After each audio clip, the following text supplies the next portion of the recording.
पहिली स्टेज ज्यावर आता सपोज तुम्हाला जर मी एखादा प्रश्न दिला, कोणता पण, उद्या, परवा, तेरवा, कधी पण. पहिला प्रश्न जेव्हा तुम्ही लिहिणार, you right it as a open book plus without time.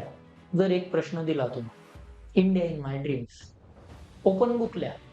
Book म्हणतोय मी, इंटरनेट नाही, ChatGPT नाही. मग ते टाकलं आणि आलं आणि लिहित बसले, मग काय लिहिताय?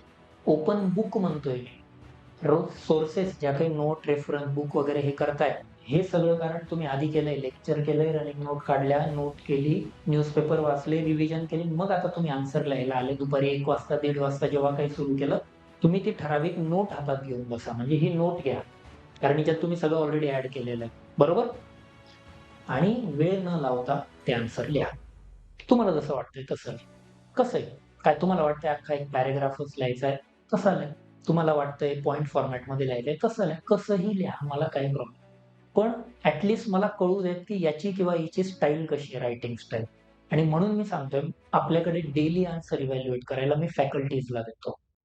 आत्ताही मी सांगतो. तुम्ही बघा, तुम्हाला कळेलच 8-10 दिवसात. एम-पी-एस-सी राहो किंवा यू-पी-एस-सी राहो, फॅकल्टी माझ्याकडे आन्सर चेक करते. नॉट की कोणी इव्हॅल्युएटर आहे किंवा काय. आता यू-पी-एस-सीची स्पेशल मेन्स आहे, तिथं प्रॉपर कॉपी चेक करणार आहे. मोहिनी कॉपी चेक करणार आहे, सुनील कॉपी चेक करणार आहे, मी कॉपी चेक करणार आहे.